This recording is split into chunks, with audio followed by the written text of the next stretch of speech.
Kalau kita sendiri aja nggak mau makan itu gitu ya, kok kita jualin itu ke orang lain gitu. Makanya dari saat itu kita coba beralih ke yang organik.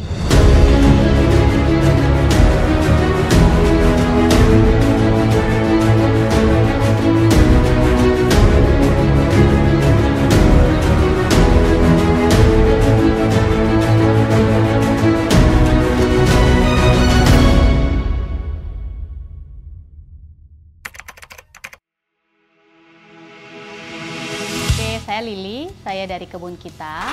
Jadi Kebun Kita ini kita ada beberapa jenis, ada beberapa bagian lah ya. Kita ada retailer yang fokus di makanan organik, makanan whole food atau minim proses. Kita ada juga makanan dari plant based atau dari tanaman seperti biji-bijian, kacang-kacangan gitu ya. Jadi kita belum ada memasukkan hewani di dalam produk yang kita tawarkan.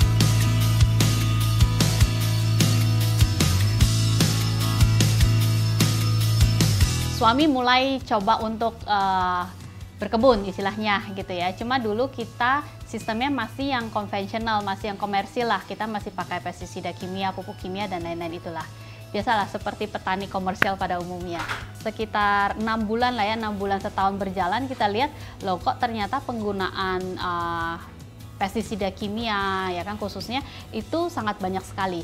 Jadi bahkan kalau misalnya kita ikutan panen nih gitu ya, kita bisa merasakan tangan kita itu banyak residu-residu di tangan. Ya residu pestisida yang kita semprot supaya misalnya kalau cabai gitu ya, supaya cabainya nggak jamuran gitu. Apalagi kalau musim hujan gitu ya. Musim hujan kalau kita nggak pakai greenhouse itu kan kena hujan tuh, itu akan jamuran. Jadi dari situ kita tahu, wah kok penggunaan pestisida kimia itu sangat banyak sekali gitu loh. Dan residunya kalau yang bisa kita cuci itu bisa hilang. Tapi kalau yang masuk ke dalam, jadi itu ada sistem lagi namanya sistemik. Jadi dia terserap ke dalam. Mau dicuci sebagus apapun, sebersih apapun nggak akan hilang. Karena dia sudah ada di sel-sel tubuh, si sel-sel tanaman itu. Gitu. Jadi istilahnya gini, kita lihat kalau kita sendiri aja nggak mau makan itu gitu ya, kok kita jualin itu ke orang lain gitu. Makanya dari saat itu kita coba beralih ke yang organik.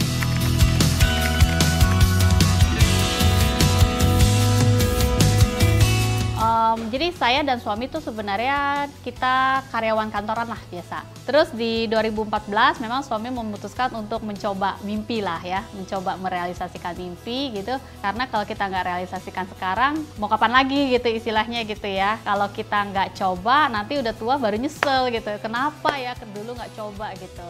Jadi akhirnya ya sudah, suami coba ya kan, makanya mulai dari pertanian yang komersial itu gitu kan.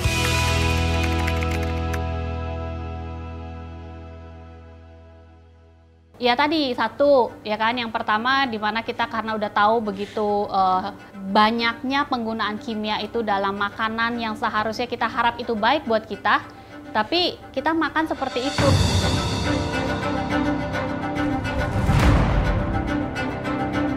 Yang tadinya mau baik jadinya nggak baik kan gitu. Jadi kita berpikir kalau kita sendiri aja nggak mau makan, kenapa kita jual ke orang lain? Jadi filosofi kita beli semua barang yang ada di sini biasanya yang ada kita jual, itu filosofinya adalah kalau saya mau makan, kalau saya mau kasih anak saya makan, saya baru jual barang itu.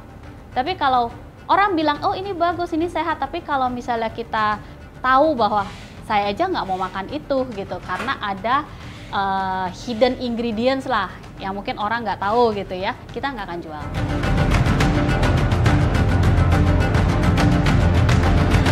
Pilihan makanan kita itu terbentuk dari saat kita kecil. Kenapa saya sangat selalu ngomongnya dari kecil, anak kecil dari kecil gitu ya. Karena gini, saya sendiri ya, dulu waktu kecil kita suka makan buah kering yang diasinin itu loh. Kalau bahasa kita bilangnya semboy apa kiamboy itu loh. Ya, jadi kulit jeruk yang diasinin, yang ada gula, manis segala macam.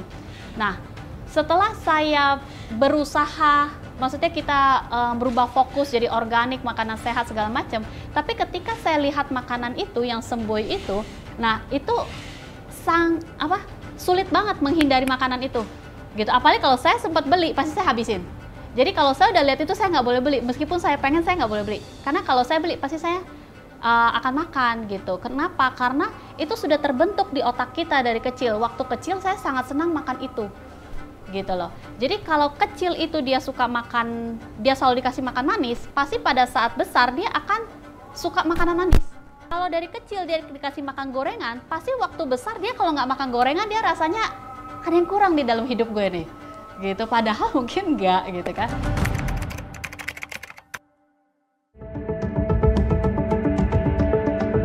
Tadi saya bilang kalau kita tuh sebenarnya masih di tahap survival lah, masih di tahap-tahap awal.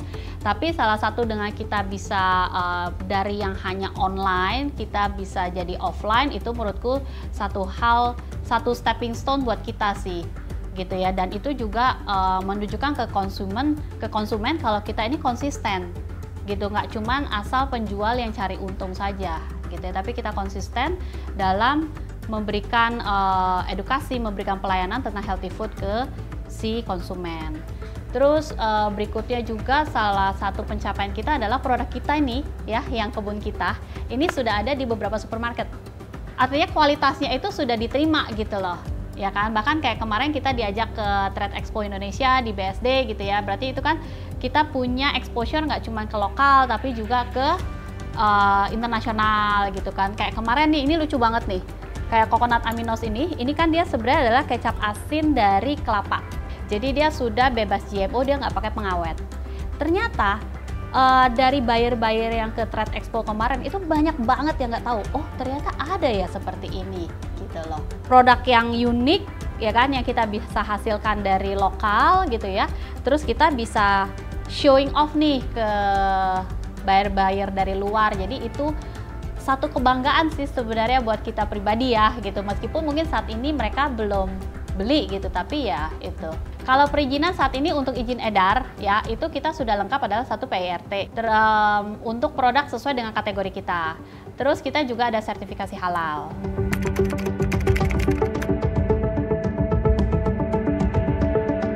Saat ini kita targetnya adalah bisa menutupi operasional cost dulu. Itu yang kita kejar saat ini. Ini berarti kan tahun ketiga kita pendirian CV.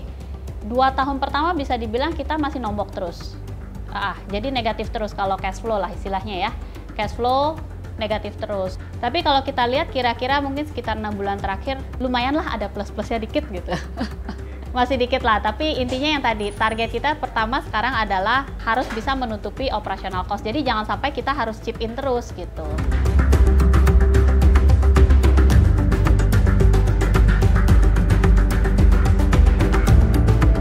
Kalau di marketplace seperti Tokopedia, Shopee itu kita udah ada ya kan, tinggal dicari aja kebun kita ya, itu pasti keluar.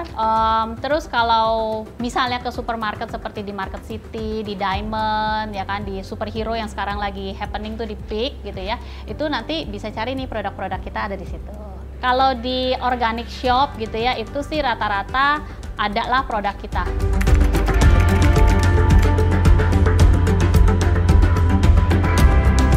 Pertama, sebelum resign, sebelum mau mulai usaha sendiri, menurut saya harus hitung-hitungannya. Jangan asal ngelihat orang, oh kayaknya enak ya, oh kayaknya asik ya, bebas ya, ternyata enggak. Karena ketika kita berusaha sendiri, kita jadi pengusaha, uang yang dihasilkan tidak pertama kali buat kita. Pertama kali kita, kalau kita menghasilkan uang, pertama kali kita adalah bayar pajak. Uang itu kita bayar pajak. Kedua, kita bayar karyawan. Ya kan? Ketiga, kita bayar supplier. Keempat, kalau ada sisa baru buat kita. Jadi tidak seenak yang terlihat atau yang tergambarkan. Jadi berusaha sendiri atau jadi pengusaha itu menurut saya bukan sesuatu yang mudah ya.